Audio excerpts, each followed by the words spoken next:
Welcome back, everyone. To continue where we left off last time, we're going to create a hand class and a chips class. I want to quickly review what we did last time because we're going to be using it to actually create our hand class.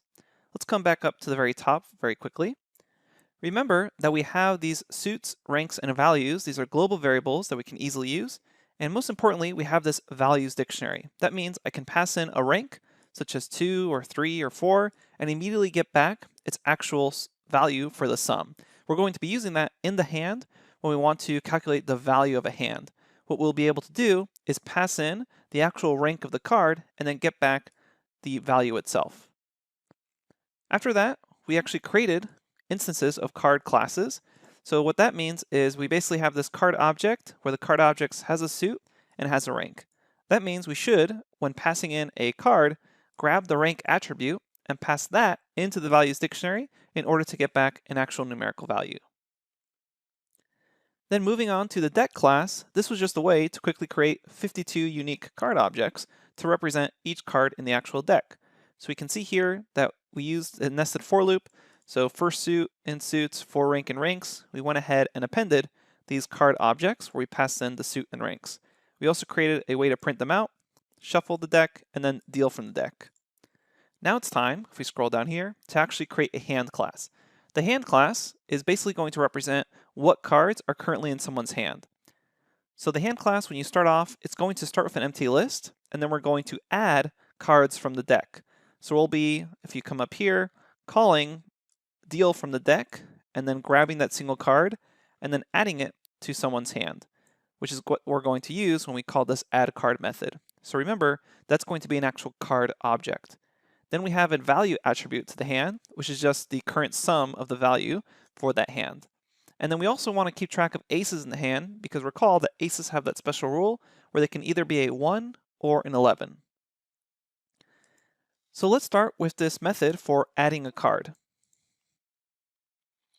What we're going to do here is say self.cards, and then we're going to append the card that's added. So here I have an empty list, and I will say self.cards of that empty list, append the card object. So don't get confused here, the fact this is a lowercase c.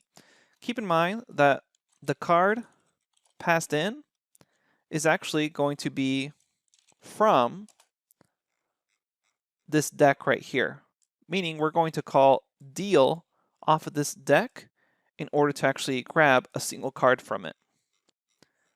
So that's what this card represents. Later on, when we're saying add card, this is going to be from the deck, and it's going to be deal. Because remember, deck.deal, that's just a single card object. And the card object itself has a suit and rank to it. So I'm going to say self.cards, append that card, and since we know that this card object has a rank to it, we're going to be able to use that rank to get the value. So how do we do this? Well, we grab that card rank. Remember, that's going to be 2, 3, king, ace. And then we pass that in to the values dictionary as a key. And that's going to return back some number representing the value for that particular card's rank. And we'll take that value and add it to our current value. So we'll say self.value plus equals values card.rank. So a lot of stuff is happening in just 2 lines of code here. We're taking in a card object that will eventually call from deck.deal. We're appending it to this hand's current list of cards, and then we're adjusting our value to the card that was just added to this list. We're going to take that card's rank, look it up in the values dictionary that we did at the very beginning, and then we'll add that to our self.value, which is just some number of what the current value of the hand is. And we know when self.value is greater than 21, then whoever has this hand has lost. Okay, so let's do a little bit of testing before we tackle this issue of adjusting for an ace. So I'm going to do Alt-Enter here to create a new cell below. So Alt-Enter a couple times can create a couple of cells for us. Let's say that our test deck is equal to an instance of deck. Then I'm going to shuffle the deck. So we'll say test deck, call shuffle on it. And now we're going to create a test player. So this is the human player, and we'll be using a very similar thing for the computer, where we say the test player is now represented by this hand. And the test player starts off with no cards, no values, and no aces. Then we'll say test player, and let's add a card to their hand. So to add a card to their hand, we need to grab one from this deck. So I can say that I pulled a card from the deck. So pooled card is equal to deck, whoops, it's actually equal to test deck. And then notice I can say deal. So let's break this down. We define the player, going to deal one card from the deck. Remember, that is a card object. So it's actually a card that has a suit and a rank to it. Let's go ahead and then print out that pooled card. And then once we've printed out that pooled card, I'm going to add that card to the test player's hand. So we'll say add in the pooled card there. And then let's say, what is the test player's current value? We'll say test player value. Just call that attribute. Let's run this. All right, so what happened was we created a deck, we shuffled that deck, we created a test player represented as a hand object. So that test player's hand, we got test deck, we dealed something out, meaning we just got one single card, printed that card, so it reports back two of spades. Remember, each card has a string representation. And then we added that pooled card to the test player, and then we printed out the test player's value. Now we can actually do this in much fewer lines. What we can do is with that same test player right now, I'm not going to rerun this cell. I will say add a card, and inside of this, remember the pooled card was just test deck.deal, so I can copy that and paste it in here. And that's going to be adding another card to the test player's hand.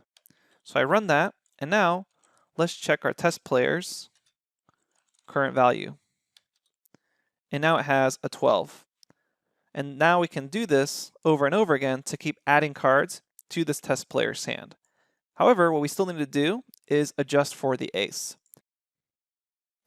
Okay, now it's time to actually tackle that issue with the aces. First off, let's take a look at our attribute self.aces. Self.aces, remember, allows us to actually keep track of the number of aces we have. So it might be a good idea that inside of this card method, what we can do is track our aces. What I will say is if the rank of that card is equal to ace, then I will say self.aces and add 1 to the count. So that means now aces is going to be 0 or some other number as I track the actual aces here. So if card is equal to ace, then self.aces plus 1.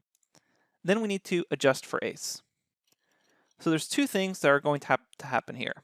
We need to say while self.value is greater than 21 and self.aces, take our current value, subtract 10 from it, and then take our current number of aces and subtract an ace from it. Okay, so this is some really clever code here, which is why it's a little bit hard to read. So I want to break down what's actually happening here. We first have the check of self.value greater than 21. That makes sense because we're not going to adjust an ace to be equal to 1 unless the value is over 21. Because if we take a look at our initial values dictionary, when you first get an ace, you're going to consider it to be 11. So keep that in mind. What's going to happen is, let's come back up here. When we first get that ace, we're going to consider it to be an 11. Then, if we have that ace, we want to adjust for it. So I'll say if total value greater than 21 and I still have an ace, then change my ace to be a 1 instead of an 11. So that's the logic that we're trying to explain here. And that's what these 3 lines of code are doing. They're checking, hey, is my current value greater than 21? And self.aces. This one of and self.aces is a little bit tricky because you're using an integer as what's known as truthiness. So this means that we're actually treating this .aces integer as a Boolean value. And I want to show you what that looks like. Let's imagine that you have some number equal to 0, and then let's actually just call it 0, and then say 1 is 1, 2 is 2. If we check if these things are true or not, so if 0 print true, notice what happens. We don't get anything printed out. So that means if 0, the actual integer, it's treated as false. So 0 has a truthiness to it, where it actually is being treated as false. And other numbers that are not 0 are treated as true. So you can think of zeros, or any number besides 0 is going to be printed as true. So this says if 1, print true. So it's treating the integer 1 as true. And it's going to continue for integers that are not 0. So we're able to take advantage of that in our call right here by saying and self.aces. The other way you could do this is say and self.aces greater than 0, and that's pretty much the exact same thing. The code in the notebook just says self.aces because it's a kind of clever use case, but it's the same thing to say and self.aces is greater than 0. So you can keep either version here, but all it's saying is while my value is greater than 21 and I still have aces, then take my value, subtract 10 from it, and then take my aces and subtract 1 from them. Because now I've officially switched that ace, that instead of it's an 11, it's now going to be a 1. Okay, let's rerun that and then move along to creating our chips class. Our chip class is actually going to be super simple. Basically what we do is we just have sum total of chips. And if you want, what you could do is instead of just setting the total by default to be 100, you could say self total equal to 100. It's really up to you if you want it to be supplied by a user input, so they can say I start with 1,000 chips or 5,000 chips and then set total here, or the way the notebook shows is just automatically set it equal to 100. Don't allow for people to kind of make up money for themselves. Then for the win bet, we'll imagine that if they won a bet, we will say self.total plus equal to whatever their bet was. And if they lose bet, it's the reverse. We'll say self.total minus self.bet. And that's chips, that's all it is. We just keep track of some total and the current bet that they've placed, and then we either subtract that bet if they lose it, or add that bet if they win it. Okay, so that's it for this lecture. Coming up next, we're going to define some functions that will actually help us play the game. Let's quickly review what we created so far with our hand class and our chips class. Our hand class is basically a representation of the player, either the computer dealer or the human player. They start off with cards, they have some value associated with their current hand, and then they have some count on aces. To add cards, they just pick a card from the deck, append it to their current list of cards, and then they adjust their value accordingly by looking up that card rank in the values dictionary. Then they also keep track of aces, so they do an additional check. If that card rank is equal to ace, they add an ace number to it, just count 1. Then we can adjust for ace, which means if the self.value of my hand is currently greater than 21, and I still have aces, I'm going to adjust the ace to reduce the value to be a 1, so go from 11 to 1, we subtract 10, and then subtract 1 from my ace count. And then I've done the adjustment.